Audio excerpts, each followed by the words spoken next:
The Oklahoma City Thunder currently have the second best record in the West. They're 23-11. They have the fourth best offense, the ninth best defense, third highest net rating in the NBA. And with recent wins over teams like the Nuggets, the Clippers, the Timberwolves, the Nuggets again, the Celtics, the biggest question for the Thunder right now in NBA discourse is, are they contenders? Do they have a legitimate chance of winning a title? And I think the second biggest question for the Thunder or around the Thunder is, should they trade for Lauri Markkanen? Should they make a trade? Should they cash in on some of these 15 first-round picks they have over the next couple of seasons? Let's talk about it real quick. Right now, the Thunder are one of the best teams in basketball. They have everything you would want in a team that is contending for a championship. You have your superstar player. You have some number 2 guys. We'll talk about that in a second. And you have a team that plays amazing defense and shoots the basketball well. On paper, this is what you want when you have trying to put together a championship contending team. Gilgeous-Alexander this season, 31 points a game, 6 assists, 6 rebounds. He's leading the league in steals right now with 2.4. Very likely going to make an all-defensive team. 34% from 3, 54% from field. Shai Gilgeous-Alexander, once again, is guaranteed to make an all-NBA team this season if he keeps this up.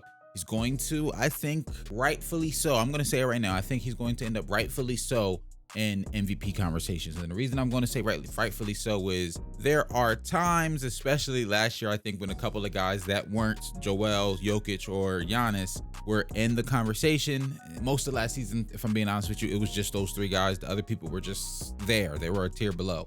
I think SGA will rightfully be in the MVP conversation with Jokic, Giannis, and Embiid come this season, when later down the road when we're actually looking at MVP. Still too early to talk about it for real, but I think he might rightfully so be in that conversation. At the very least, he's going to be very likely all NBA first team. That's like the type of season that he's having. And it's not just the numbers. Yes, the numbers are crazy. 31 a game on some really solid shooting is great. 3-point shot continues to be there for him, but it's how he's getting it done. Getting to the basket. He's finishing well at the rim. He's getting to that mid-range area that he likes so much. I was looking at a shot chart earlier, and it literally is 3-point line and in the paint. That's where he likes to operate, getting to that mid-range, and he's one of the best at it in the league.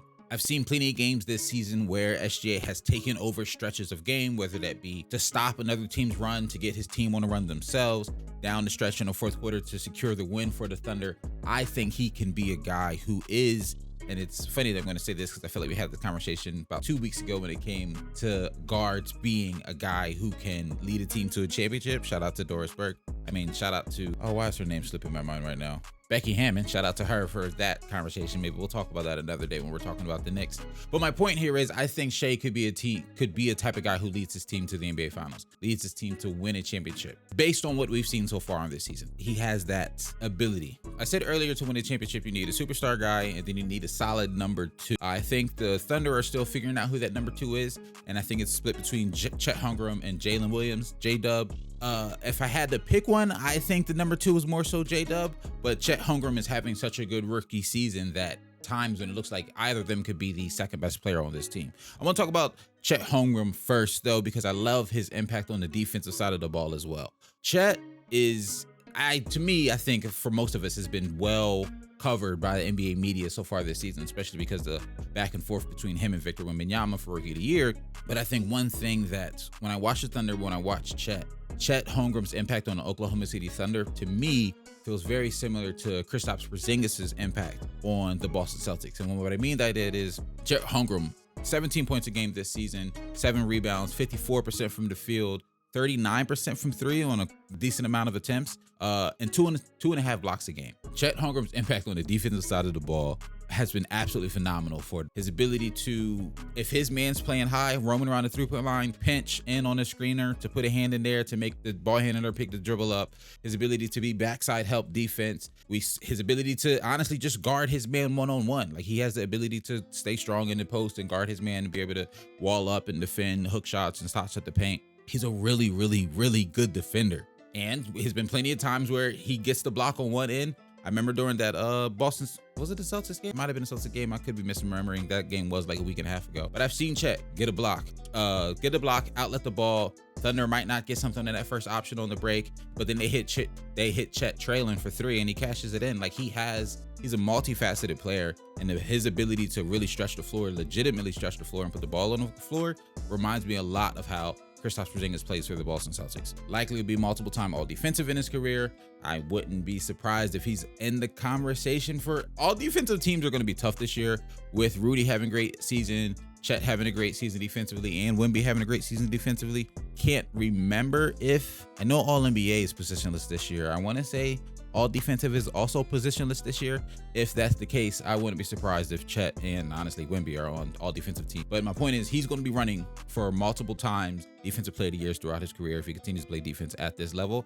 And honestly, I can see him only getting better as he continues to add size and strength to his frame. The other guy I'm split with being the Thunder's number 2 is Jalen Williams, aka J-Dub. J-Dub this season, 18 points a game, 4 assists, 57% from the field, 43% from 3-on-3 attempts. I'm going to point out a lot of the Thunder's players' 3-point shoot percentages. We'll talk about more in a second, but just keep that in mind, his 3 attempts. Jalen Williams, I love the trajectory that his career has taken. His rookie season last year and was an immediate scoring option for the Thunder, giving him 14 a game. And he's stepped up that even more this season, giving him 18 a game.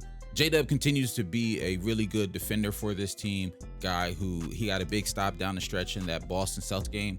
Honestly, the fourth quarter of the Boston Celtics game a couple weeks ago, I absolutely loved from him, because when I watch the Thunder, one of the questions I sometimes have, and it's being answered more and more, and I think the answer is Jalen Williams, but the question I have is, what do they do if SJ doesn't have it going, or the stretches when SJ isn't on the court? Like, can their bench, can the other guys keep them in the game? Can they sustain leads? And there was 2 great examples in that Boston Celtics. The first half of the game, Thunder were up about 10. Chet and SJ sat down for like a 8-minute stretch, 5-minute stretch, and then Boston immediately took over that lead. Bring it back in the game, they're up again. In the fourth quarter now, the Thunder are up 101 to 88. Chet and SJ are on the bench to start the fourth, and I asked myself again, is this gonna be another moment where the Boston Celtics come back in this game and take over the lead, and now we got a clutch game going down in the stretch? Jalen Williams got a bucket, he got a steal, he got another bucket, I think he got a fast break dunk. Like, he was active and he took over those minutes when SJ wasn't on the court. He looked confident in those minutes when SJ wasn't on the court. He was looking for the ball. And I think if he can continue to do that for this team, to be their second guy, they found their second guy in Jalen Williams. They don't have to go looking for it if he can continue along this trajectory in his career. Lou Dort continues to look better and better year after year. He's one of the best defenders in the league, in my opinion. And his 3-point shot literally has gotten better and better year after year in his career. Currently, he's shooting 41% from 3 right now. Right now, to me, honestly, I think Josh Giddey feels like the weakest link in this starting 5. And it's not even that he's playing bad. He's not a bad player. Don't get me wrong here. He just doesn't have some of the two-way ability that some of the other guys have along the perimeter. And so that's why, to me, he feels like the weakest link, but he's still having a solid season. 12 points a game, 4 assists, 6 rebounds, 37% from 3 on only 2 attempts a game. I think that might also be the biggest miss in their starting lineup is Josh Giddey shooting, but it has once again continued to improve year over year, just like the rest of these guys. And I want to talk about the 3-point shooting right now, because when I watch the Thunder, part of what make the Thunder so great and the big piece of their offense is their drive and kick game. When you have guys like SGA, one of the best drivers in the league, but then also J-Dub, Josh Giddey can drive to the basket and kick well as well. You have guys who can drive and kick, which generates a lot of player and ball movement that the defense has to rotate and scramble on a lot. And it ends up in some wide open threes for guys. And as long as guys are hitting at a decent clip, you're going to have a lot of open threes. So the Thunder are perplexing to me a little bit, because right now they're the #1 shooting percentage in the league. As a team, they're shooting 39%. They're below league average in terms of 3-point shots attempted. So they don't have guys who shoot at a crazy high volume. Most of their guys only shoot 3-4 threes a game.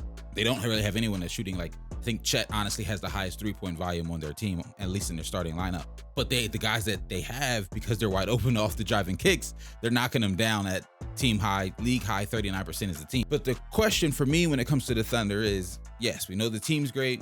Oh, they didn't get a chance to talk about their bench. I love their bench unit. Kendrick Williams, Isaiah Joe, Aaron Wiggins, Cason Wallace are all shooting 40% from 3, and Isaiah Joe's shooting 5 attempts a game. He's second most in their team. I want to say Chet's a little bit higher, but I might be mistaken. So once again, when either SGA's out, it's now J-Dub doing the drive and kick game, or it's Giddey doing the drive and kick game. Have snipers and guys who can play defense off the bench and in the starting lineup. The team is built very, very well.